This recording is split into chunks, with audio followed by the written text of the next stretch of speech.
CHAOS.radio. Music, podcasts, entertainment.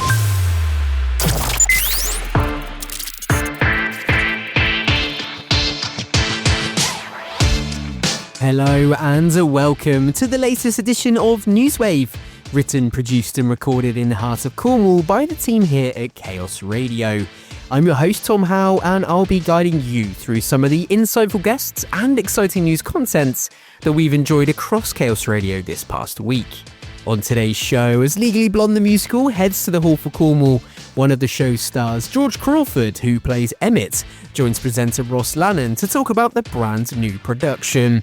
We also hear about a fun and free way to get active as Beat the Street continues across St Austell and Penzance, which are being transformed into giant real-life games, encouraging people of all ages to get moving.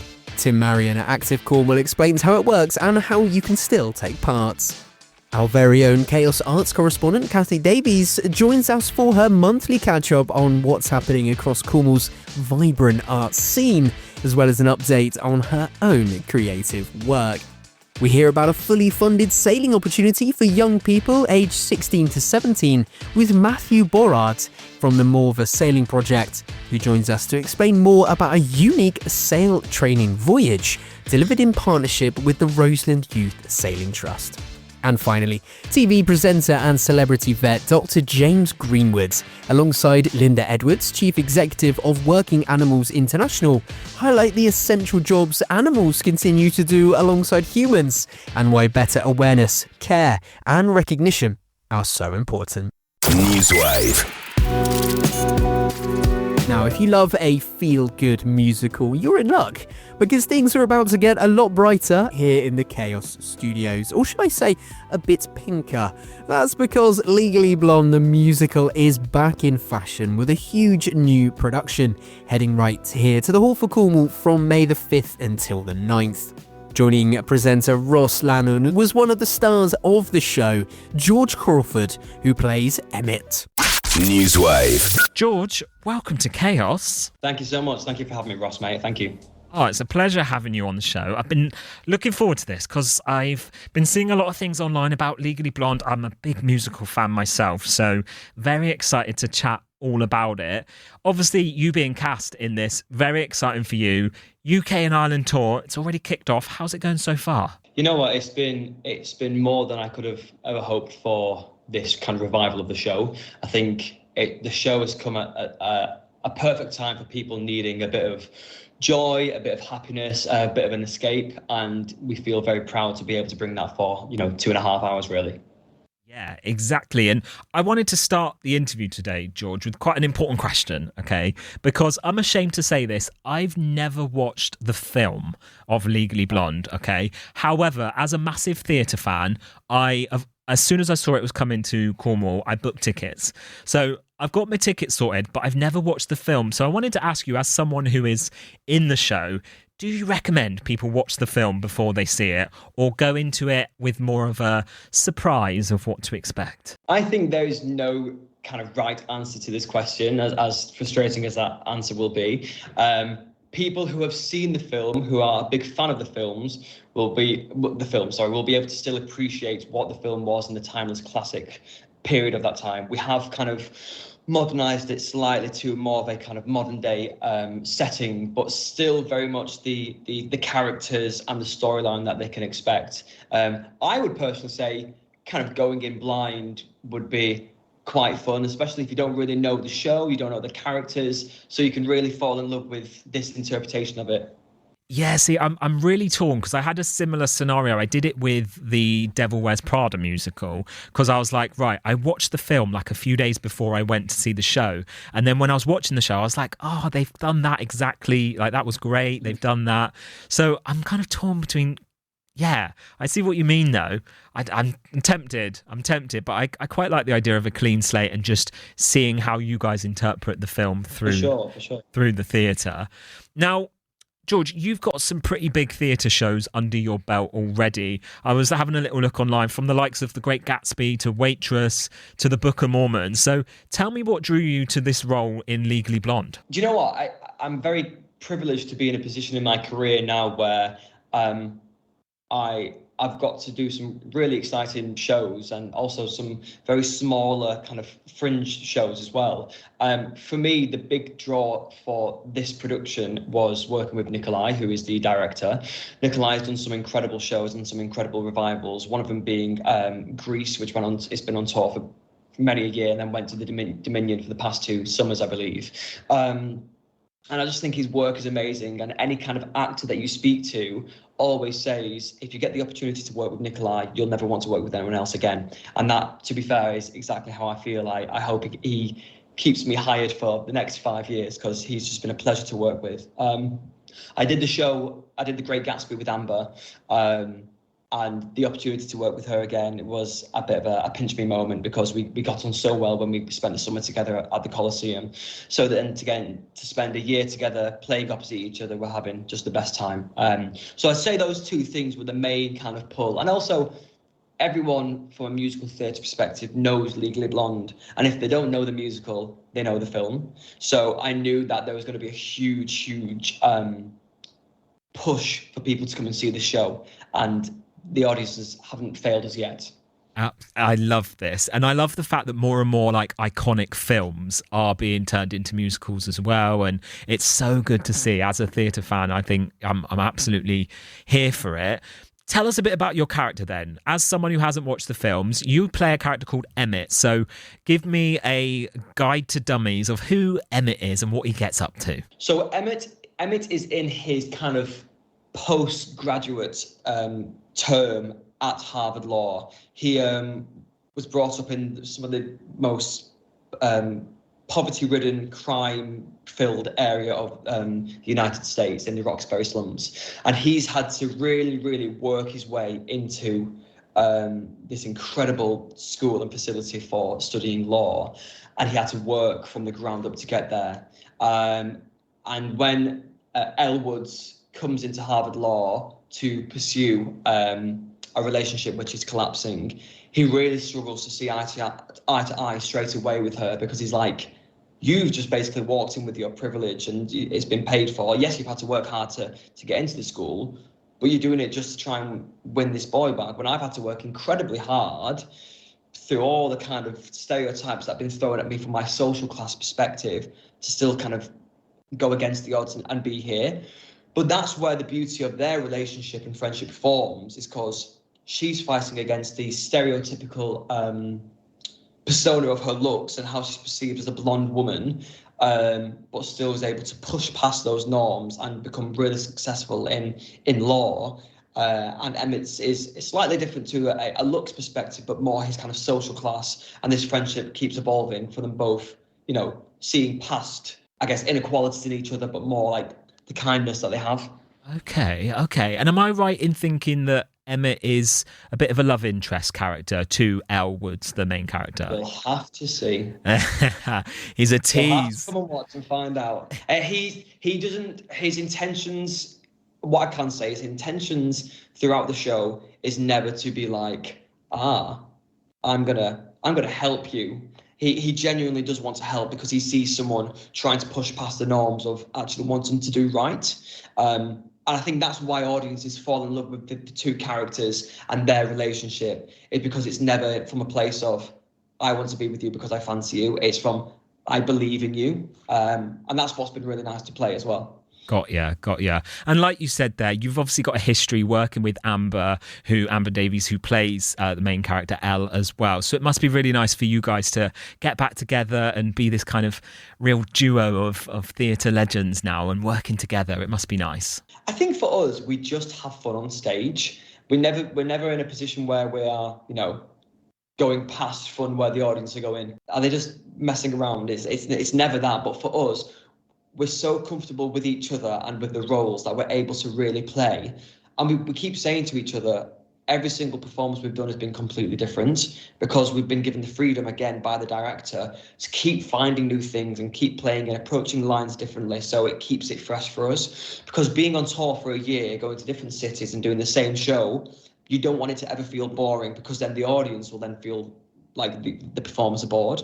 So having the freedom to keep things fun and exciting for ourselves has been an absolute joy, really. Yeah, I honestly, I take my hat off to you guys, because you kind of mentioned there that kind of touring it takes it out of you. It must do. And I really do. How you guys keep your energy levels up night after night.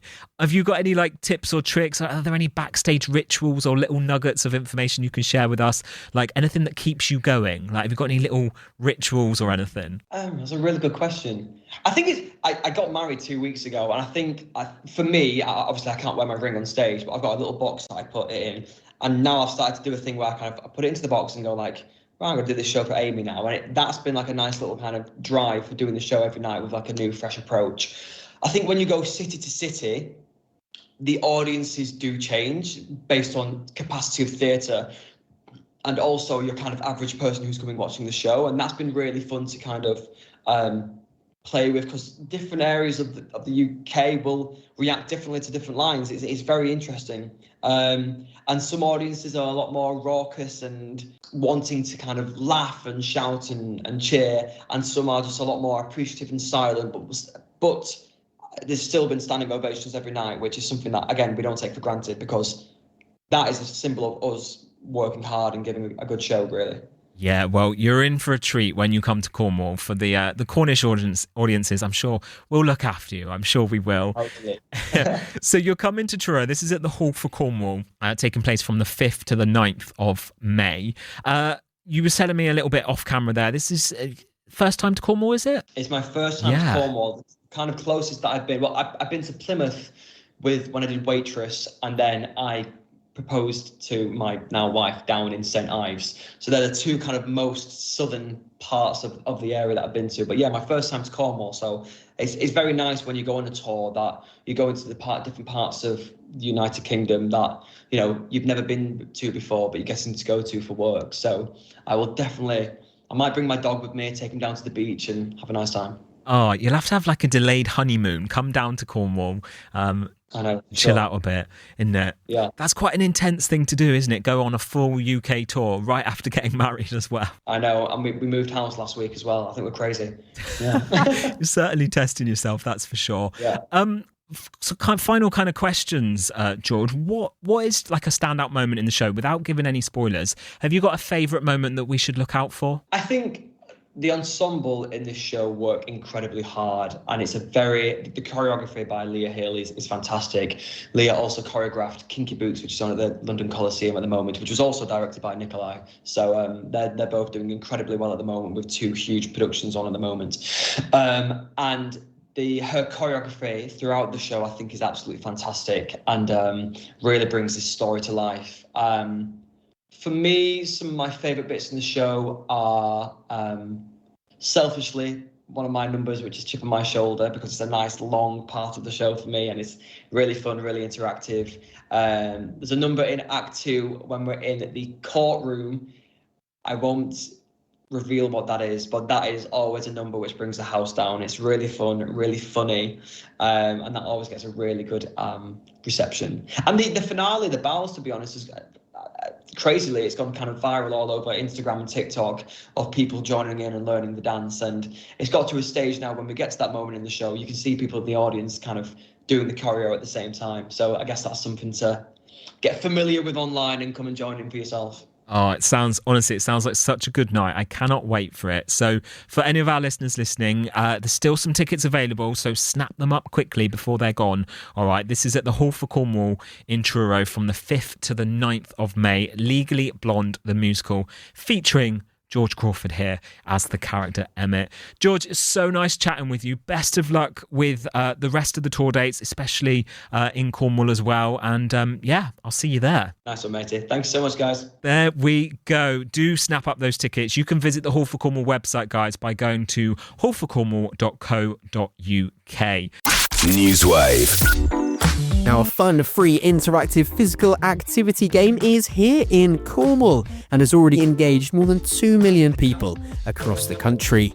Until May the 6th, both St Austell and Penzance are being transformed into giant real-life games as Beat the Streets arrives in the Duchy. To tell us more about how it works and how you can still get involved, I was joined by Tim Marrion, Partnership Manager for Children, Young People and Families at Active Cornwall. NEWSWAVE. Hello Tim, how are you? Yeah, I'm well. Hi all. Yeah, nice to be on. Good. Look, it's a pleasure to have you on CHAOS Radio today, Tim. I suppose let's start with the bigger picture. For anyone hearing about this for the first time, what is Beat the Street and what makes it so exciting for Cornwall? Yeah, it's really exciting, and it's actually the first time that Beat the Street has been delivered in Cornwall, and the first time nationally it's been delivered in two different places. So we're going to turn St Austell and Penzance into two massive games. We're installing over 50 different beach boxes in each different places. So there'll be these beat boxes positioned around Penzance and St Austell, and the idea is you get a little card or you download the app and you go around and tap in at the different locations. So we're trying to get everybody to get out and about during those 6 weeks, that 25th of March onwards, and just explore the place that they live. For those people that live in and around Penzance and St Austell, get out and explore it, see those wonderful green and blue open spaces, and go and really enjoy those places, experience them, take part in the game. You can earn points, so there's a little incentives along the way. If they kind of clock in, they can get certain points. If they can get mum and dad to clock in as well, and the whole family takes part in the game, then they can be part of a leaderboard either at their local school or in a community organisation, or just compete for a local charity, or just be part of it as a family. You can enter it as a family unit and just get out and get involved. It should be really good. Brilliant. So these beat boxes are going to start popping up around both St Austell and Penzance, both towns, really soon. So just you touched upon it there, but can you just talk us through how the game actually works and how people score points? Where might we find some of these beat boxes? So to start with, ideally, people will register with it to play the game. You can register through the app, or you can physically get a card, and then you can go onto the website and register. So we're asking people to check out activecornwall.org, go onto that website where you can see about Beat the Streets. That will take you through to the website where you can register for the game, and then you can join a community. So you can be part of a school team if you're a child, or you can be part of a family unit, or if you go to the local youth club, you can join and be part of the local youth group from there. And when you've got your card, or if you've got the app, during those 6 weeks, you can get out and about. There'll be a map, and you can download the map, or school children are going to get given hard copies of the local map, and they can get out. And these beat boxes, as I said, 50 in each of these towns, and can go and explore, really. They're going to be in the local green spaces, the local parks. They'll be on transport networks. We're putting them outside the schools so school children could tap in. We're trying to encourage children to walk to school and then tap in on the walk to school, or walk home from school with mum or dad, whoever picks them up, and tap in from there. So we're trying to put them everywhere and connect them up to understand how people really travel around the place that they live. And there'll be a pre-survey, so we want participants to tell us a little bit about themselves, and then a post-survey where they tell us a little bit about any change maybe that was created in the 6 weeks and how they find it playing the game as well. So lots of funds, lots of kind of hidden gems as well. Each town has got a hidden gem where we've hidden little places where they can tap in that they don't know about until they stumble across it. So don't just find the beat boxes on the maps, explore around and see if you can find a hidden gem as well, and get yourselves incentives as we move from there. So there's different little things to keep people engaged throughout the 6 weeks. It sounds, we use that word exciting. There is so much energy around this, isn't there? We want people to go out and see as much of their local areas as possible. And it really is inclusive, isn't it? You talked about families, individuals, workplaces we might see taking advantage of this. Schools, everyone can get involved. And the sign-up process is really simple and easy as well. Really, really easy. It doesn't cost anything. You get the card, you get the map, and go out there. We really want to get children to encourage granny, granddad, nana, whatever you call them, to get out and play the game with you as well. And can we get as many people moving for those 6 weeks as possible, really? And seeing what's on their doorstep. For us, it is how do we connect people with local nature? How do we connect them with those spaces that they've got in their town? And really celebrate all that is good about Penzance and St Austell as well, and understand what amazing places they've got to go and visit. And each of the 6 weeks has got a theme as well. So we might have certain events that we put on during those 6 weeks. And we want people to go and engage in those events, whether they're open days at the leisure centre or free swimming, or in St Austell Eden Project are going to be offering a free event to go to the Eden Project and things like that. So week one is all about go out and play, understand how the beat boxes work, where they are. Week 2, go and explore. So we might want to go and explore some of the local historical landmarks around the place as well, and go and explore them. Week Week 3 is all about go travel. So maybe you might want to go a little bit further than where you normally go and travel a little bit further, see how the kind of transport networks connecting Cornwall and where you can do around that. Week 4 is about go wild, so we're looking to get people out into those wild and open spaces as well to go and explore them. Week 5 is go active, so we're looking to work with the leisure centres that are in both of those towns as well to put things on to specifically get active. And then week 6, right at the end, is all about go celebrate, and we really want people to celebrate what they've achieved. We know the schools are going to be putting on lots of celebrations or events and recognising those children and families that engage throughout the whole of the 6-week period. So yeah, it's pretty jam-packed and pretty exciting. Yeah, I can imagine you're quite busy getting ready to deliver this. More than 2 million people have already been positively impacted by this initiative around the country. But you're right, this is the first time this is coming to Cornwall. Have we got any idea of some of the benefits that we might have seen up and down the country with sort of the previous initiatives that have taken place around Beat the Street? Yeah, we've seen some great. Beat the Streets themselves. So Beat the Street is through a company called Intelligent Health, and they're really into the kind of health data and how the kind of change that this program makes. So for us, that's really great. If we can get some individual behaviour change, so if we can actually reduce levels of inactivity during that 6-week period, that would be amazing. And that's something we definitely want to do. And we know Beat the Street has got evidence that it can do as well. But more importantly, if we can really start to understand the communities and the people that live in these places, then that's really where we want to get, is to really understand where do they visit, how do they move, where do they go, all of those type of things during this 6-week period. How do they interact with some of the spaces where we put the boxes?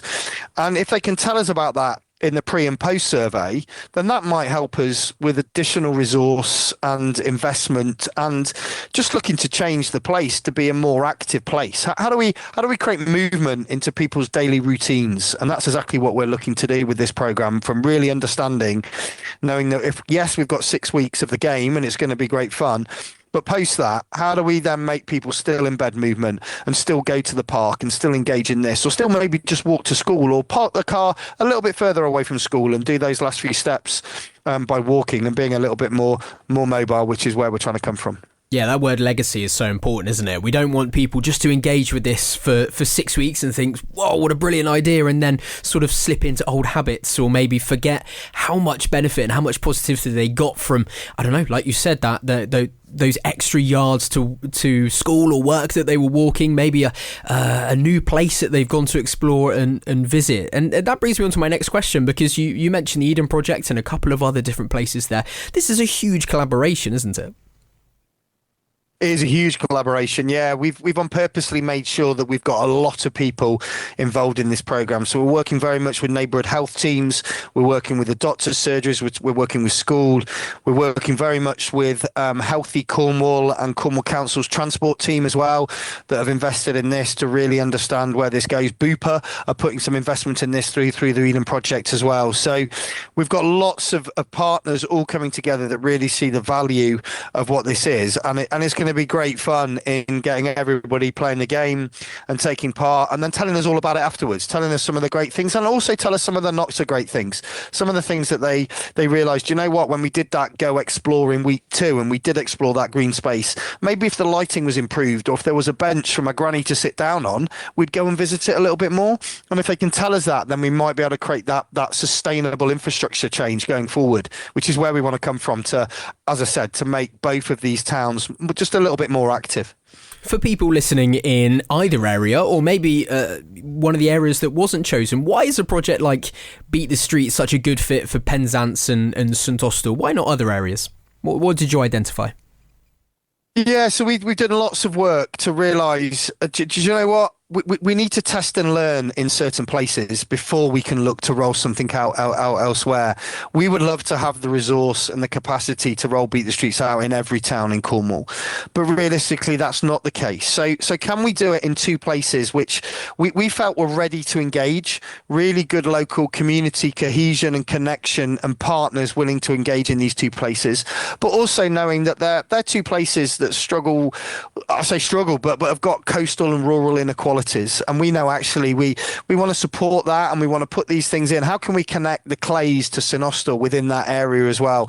How can we connect the beach and the wonderful coastline in Penzance with people that live in the town? And there's some things we want to explore and learn a little bit more. And if we can learn about those coastal inequalities and what it's like to live in a coastal town in Penzance, then we might be able to take that and take that learning into another place to move forward. So we've got to try somewhere.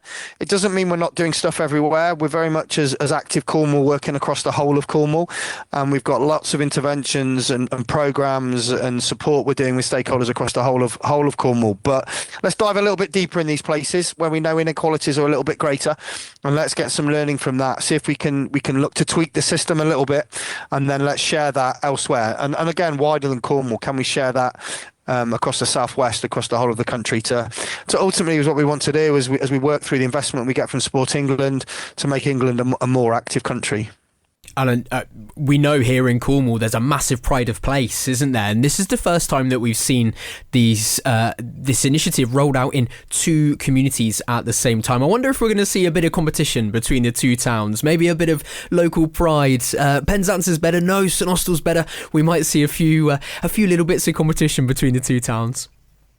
We might well do, and that would be interesting, wouldn't it? And I think that's we talk about motivation and what is the motivation of people, and that might be the motivation. It might be the motivation that people need to engage in it, and just that connection and to the place they live, and that identity is huge. So it's going to be really exciting, and really exciting as well to compare the learning between the two towns. So actually, very kind of obviously in Cornwall, St Austell a little bit bigger, but actually very different in how they are and how people interact with the town itself. So be great. I'm really excited to get that learning back from it across both of those places to go. And what do we really know now in how these two places are different, but also very much kind of enjoyed by the people that live there themselves, and let them continue to do that. Again, Beat the Streets is going to be very much about celebrating what both these towns have got and the amazing assets that they've got for their communities, which will be really good. Yeah, we're going to see some unique elements in both areas, some shared maybe challenges as well, so there's so much to learn. Just before we let you go, could you just remind us again where to find the maps, pick up a card, join a team, download the app, all that kind of thing, just to reiterate that message for people? Yeah, so we're making it really clear. Land at activecornwall.org. So www.activecornwall.org. Land there. You'll see Beat the Streets as a top news story on our homepage there. Go to that. Have a little read of the blog that's on there. That will take you to the Beat the Street website where you can register. It will take you to be able to a visual of the maps, not just a maps where the beat boxes are, but a map of where the distribution points are for the cards. So kids want that little card in it, something that they can keep and they can register. So you'll find out where the distribution points. Again, every school is going to be sent cards, I say every school, majority of the schools in both places are going to be sent cards for all of their children, and then there'll be distribution points as well for other children and adults to engage. This is about connecting every generation. Can we get that 3 generations in a family playing the game, the children, the parents, the grandparents? Let's all engage and get out there and just explore where you live, and let's tap in on routes, which will be amazing. Brilliant. Tim, thank you so much for joining us here on CHAOS. Before we let you go, is there anything you'd like to add or anything we haven't touched upon that you think's important for people to hear? Just that importance of moving more, really. I think the key thing for us is we just think, where can you fit activity into your daily routine? Don't think you've got to do more. Where can you embed moving a little bit more in your daily routine? Perfect. Simple. Perfect. Simple as that. Right, we are super excited about this. That was Tim Marrion from Active Cornwall there, talking to us about Beat the Streets, which comes to both St Austell and Penzance from March the 25th through to May the 6th. If you'd like to get involved, maybe find your nearest card pickup point or explore the full map of beatbox locations, get involved in the fun, head to activecornwall.org for all the details. NEWSWAVE. Right, you're listening to NEWSWAVE here on CHAOS Radio with me, Tom Howe. Another guest on our breakfast show earlier this week was our very own arts correspondent, Cathy Davies. She joins us every month for an update on everything arty across the county and her own work too. Here she is with Cheryl Gordon. NEWSWAVE. Cathy Davies, good morning, madam. Good morning. How are you? Wow, I got up this morning and it's quite windy and breezy out, and I almost got blown off my feet as I got out of the car. I look like Cousin It with my hair, literally. It doesn't take much for mine to be a mess anyway, and I got out and the taxi driver went, "You got out at a wrong time, didn't you?" I was like, "Cheers, Ben. Yeah, thanks, mate." Me and you both. I looked a bit like Cousin It today with all my hair, because I have got masses of hair and it kind of like blows in my mouth and my face. We are the long hair girlies, aren't we? We are, darling. Yeah. We are. Yeah, I'm looking forward to my haircut and colour soon. It's got to be done, because I was just said to you, I'm going to a wedding, so I thought, well, I better get me roots done, love. You got to make an effort, Cheryl. Come on. I know. I'm not very good at that. Give me my jeans and my t-shirt. I'm a happy bunny, but I'm a bit like that with my dungarees. If I go anywhere and I'm just like, I'm sure I'd look nice in dungarees at our wedding, and until someone mentions to me, actually, Kath, I think you shouldn't wear that. Well, I somewhat feel that you would get away with it. You probably. Yeah. They probably wouldn't even know I'm there. Anyway, let's have a little chat about things coming up. First of all, how are things going at the art school at the moment?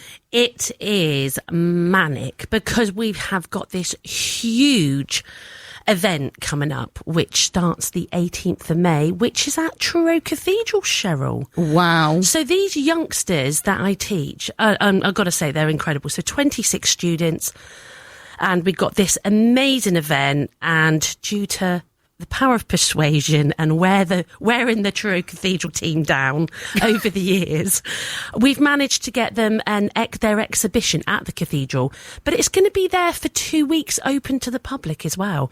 So the public will be able to go in and see this, celebrating these young artists, and their work is all about their favourite place in Cornwall.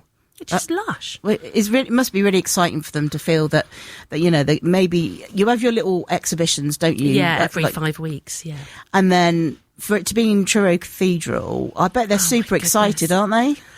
Yeah, and to be fair, bless them. I mean, they range from 6, and my oldest one there is 12, coming on to 13.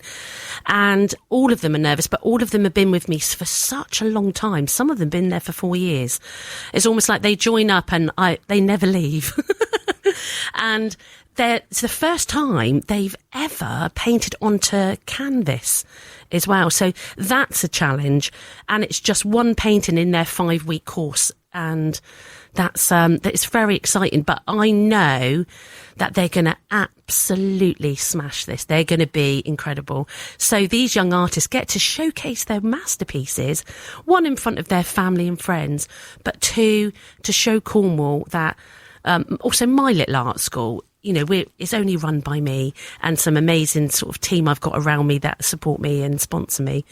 And yeah, so we're super proud, and we can't wait to show the world. Oh my goodness.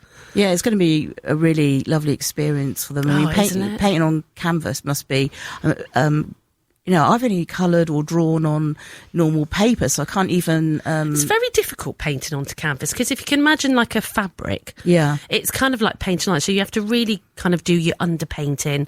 And also they're learning about this as well, that you have to do an underpainting first, do a nice, bring everything out, get all those colour tones.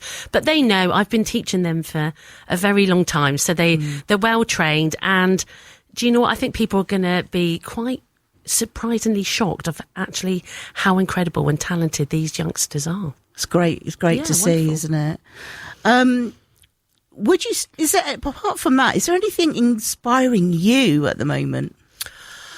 Inspiring me? Oh my God, I feel like I'm a sponge at the moment. My head, some people usually ask me, Cheryl, and they say, do you ever get stuck for ideas? Like, a creative block, I suppose you call it.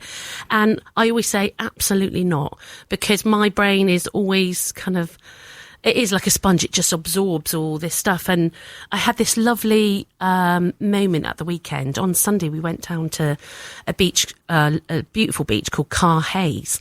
And I haven't been down there for years and years. And the colour tone, Cheryl, of the sea was like the most vibrant turquoise I've seen in, I don't know, say in such a long time. But it just hit me, and like the way the light sparkled on the water, almost like a glitter ball. And I was like, oh, that's cool. So that inspires me. But to be fair, everybody inspires me in everything I look at.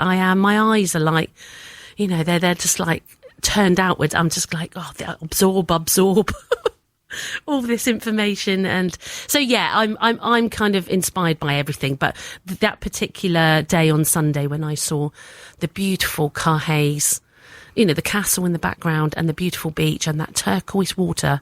Oh, beautiful. Chef's kiss. Well, let's just hoping that, you know, that's sort of one of the better beaches for non-pollution and things. We hear about a lot of our beaches being, oh my goodness, really not in a good state not of in a good state of affairs at the moment. No, and you just want to be able to swim in nice water as well, or paddle in it. Well, this was crystal clear and it was stunning. It was breathtaking. So I took lots of photo shows as I usually do.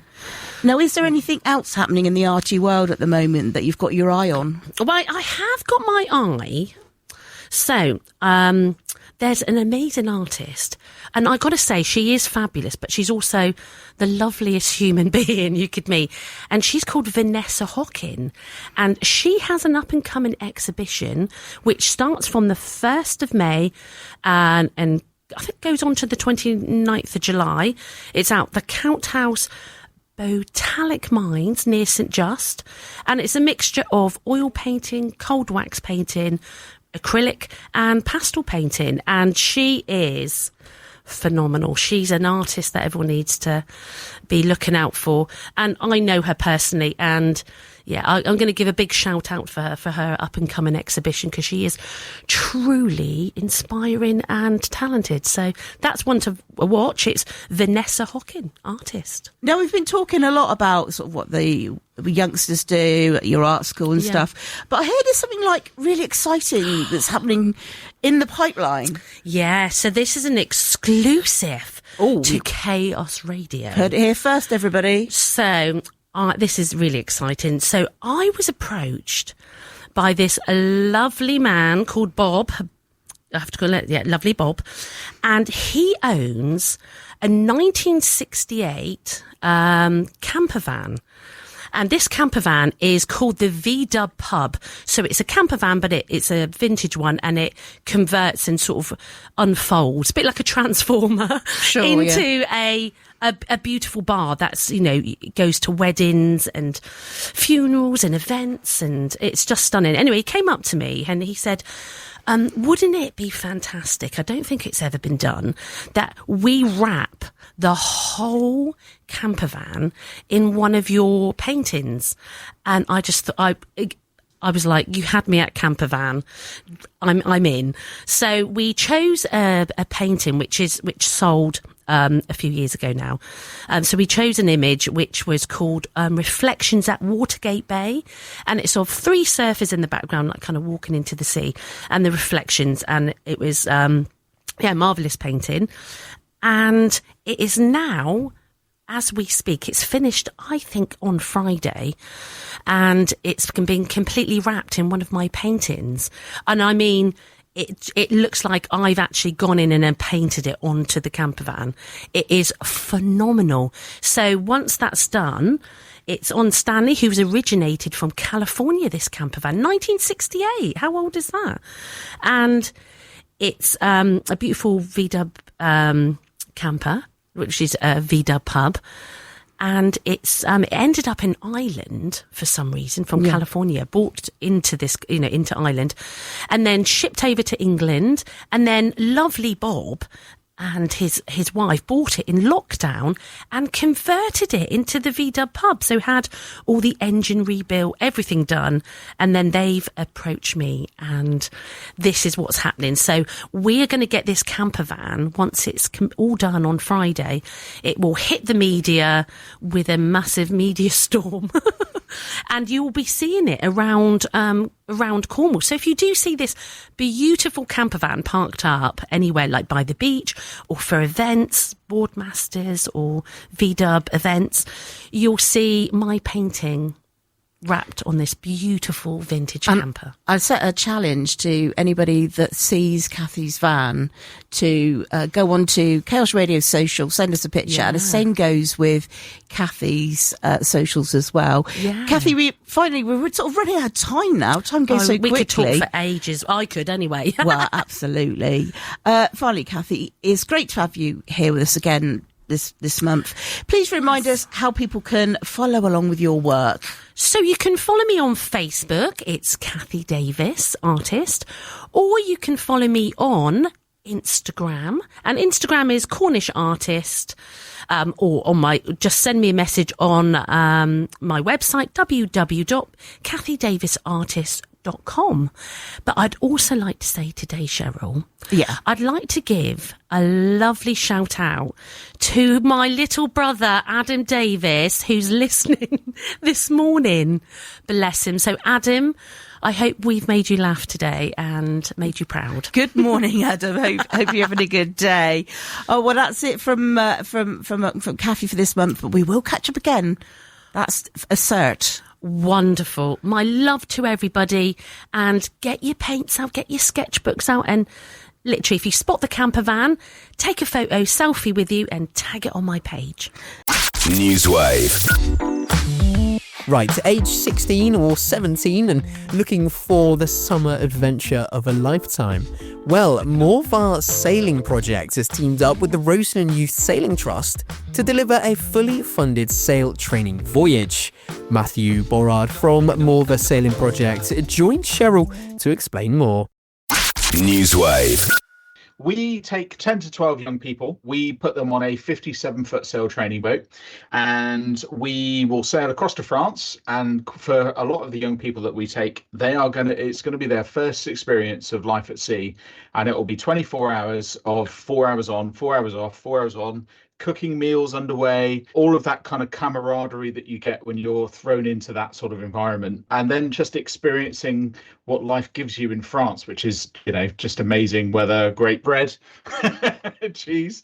The young people look after each other. So they cook, they clean, they navigate, they do everything on the boat. So it's a massive kind of learning curve for them, really. You're delivering this opportunity in partnership with the Roseland Youth Sailing Trust. How important is this relationship, and what do they bring to the experience? Absolutely, yeah. So Roseland are fantastic, actually. It's now, I think, our third or fourth year where we've been delivering this voyage. Roseland fund a huge amount of sailing for both primary schools and secondary school children in Cornwall. They've been running for 10 years now, and without their support and their belief in what we do, we wouldn't be able to do it. So, and them being able to fundraise enough to actually pay for young people in Cornwall to take this experience on is just fantastic. Last year, a number of the young people that we took sailing actually did their own fundraising to help a young person do the trip this year, which is amazing to see. Actually, it's pretty cool. We've sort of brushed on what things might happen, but for the 16 and 17-year-olds stepping on board for the first time, what does life on the voyage actually look like day to day for them? So we split the boat in two teams called watches. So they do 4 hours on deck and then 4 hours sort of relaxing and sort of chilling out. So when we're sailing across to France, for example, that takes about 24 hours. So you'll be on deck for 4 hours at a time, steering, setting the sails, pulling the sails up, changing that sort of thing, writing in the logbook every hour,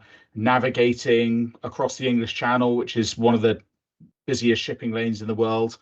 And then when you're off watch, you get to sort of calm down and chill and then also make meals. So we eat very, very well. So we'll cook roast dinners when we're on board, full roast dinners for 16 people. We bake bread. So that whole experience of just being able to work together, build a bit of resilience, it's not easy, but also when you do get across to France or you do get to Ireland or wherever we're going, actually that sense of achievement that you get when you get there is pretty cool. And night watches, sitting under the stars. Yeah, it's pretty special. It's pretty special. So beyond the learning to sail, what do young people tend to gain from these 10 days at sea in terms of confidence? We've talked about resilience and their personal growth as well. Yeah, absolutely. So actually sailing is a byproduct of what we do. We're very much about giving young people those opportunities to build things like resilience, communication skills, motivating yourself, academic performance. Bizarrely, everything on the boat can be related back to a school lesson, for example, navigation with maths and all that sort of stuff. So yeah, no, it's the soft outcomes are really instrumental in what happens. And then if young people get on really well, we invite them back as watch leaders, and they then can join their journey with us. And actually it could open up a marine career for somebody that they've never really considered. So that's pretty cool as well. So if someone's listening and thinking, this sounds like something I'd love to do, what's the application process like, and what are you really looking for in the applicants? Real simple process. They just need to go to our website and apply online. There's a couple of shortlisting questions. So last year we had 44 applicants for 10 places. It's looking slightly less this year, but still sort of up around the 20-30 applicants. So we've got a shortlist, which is really hard work. We asked the young people to give a little WhatsApp video or a little video just about a little introduction about who they are and what they'd like to get out of the voyage. And then we pick the group from there. So yeah, it's a hard process saying no to people. But yeah, so 10 people out of the sort of 20-30 applicants really. NEWSWAVE. And finally this week, the UK public, it has been said, has limited awareness of the role animals still play in working life, with almost half of Brits believing that animals working with humans is largely a thing of the past. TV presenter and celeb vet Dr. James Greenwood and Chief Executive of Working Animals International, Linda Edwards, highlight the vital jobs animals do alongside humans and explains why we must ensure they're sufficiently cared for and recognised. NEWSWAVE. So, why do nearly half of Brits think working animals are a thing of the past? Well, I think it's a really good question. And actually, when I got involved with the charity Working Animals International nearly almost 10 years ago, and I have to say, this study that they've just recently done, looking at our kind of appreciation of working animals generally in the UK, it's something that I will confess, when I first got involved with the charity, that I also didn't really understand how many working animals there actually are. And it's millions across the world. There are millions of working animals out there every day, under really quite harsh conditions, working to enable communities to survive, to thrive, to get children to school, working as ambulances, working in construction. So, I think it's one of those things that in the UK, I think we do unfortunately overlook how many animals are out there that do need the care and attention. And so this study is fantastic because it sort of puts figures to that, so we can actually now make it impossible to overlook and follow the plight of these animals and help them out. Which working animal role surprises people the most when they hear about it? Oh, I think in terms of the response to the study, most of the time people don't realize things like construction or, you kind of the role of animals to simply move heavy bricks around, or like we say, taking children to school, donkeys being used as informal ambulances. These are the sorts of things that people don't necessarily think about when we talk about working animals. And it's so much more than that. That's just the sort of the tip of the iceberg. But there are so many ways in which animals are working around the world. Linda, what happens to animal welfare when the work animals do goes unseen or uncounted? Yeah, I guess that's where we step in, working very, very closely with governments and local communities to ensure that we can provide that bridge, whether it's through veterinary care, and we do a lot of work where we do direct service delivery, but also doing a lot of training with animal health professionals and training communities. And then one of the things that's really key for us is also working with young minds, so children, to think about the future for working animals. So animal welfare, not just for today, but also making sure that we're actually planning for what's going to happen 10 years from now, because the needs for working animals is going to continue. It's, largely connected to poverty, and poverty, sadly, across the globe is on the rise. And so the needs for working animals is going to continue to rise. And that's why we're here as Working Animals International. James, as a vet, what hidden welfare challenges do working animals face? And what does good care look like? So actually, that is a really, really good question. First of all, what does the sort of the conditions look like? Well, it can be anything, and a lot of the time that's very similar to the conditions that we see, at home as well in our own pets and in horses and donkeys in the UK. But also, some of it is very specific to working animals abroad. So things like some of the equipment, if they're wearing harnesses, they can create pressure sores, or their feet. It's so important. Farriery work, which seems so simple, but without healthy feet, a horse can't walk. It's so important, and that's not just from a working point of view, but from a welfare point of view as well. But I think then, as well as the sort of the welfare concerns, I think knowing how to quantify whether an animal is healthy or whether they are struggling is something that is actually that comes from knowledge, that comes from education, and that's another huge part of the charity, is going in and actually making sure that people understand what animal welfare looks like. What some people might see as normal is actually not normal, and actually trying to educate them to say, your horse or donkey, shouldn't be that thin, or they shouldn't have a limp, or that's a concern, and sort of helping to reframe, I suppose, what people sort of see as being normal in their animals is one of the big challenges, isn't it? It's kind of making people understand veterinary medicine on a level that then means everybody benefits. Because if you can improve the life of the working animal, then by default you're then also going to improve the life of those families as well, because the animals can work for, like we say, getting the children to school, or they can be informal ambulances, or they can get water to the villages, or the communities can thrive when the animals are thriving. And that's what's sort of so key with the charity work, is to look at it from a really wide point of view and set up systems that then mean that the communities can help those animals within their own communities really thrive. How could including working animals in an official census improve their lives worldwide? Well, Linda, I think you're probably better to answer that. It's critical. And I think knowing how many working animals there are globally means that in the way that we do in the UK, how many people there are, we can plan for what healthcare services we need. Well, if you do that with working animals and understand how many there are, it means that you can factor them into your planning for your infrastructure, the needs of the communities. It means that you understand how much work they do. So how many children get to school because actually they're going on on the back of a cart which is pulled by 2 donkeys or by 2 horses. Your building construction is happening because you've got camels pulling, thousands and thousands of bricks.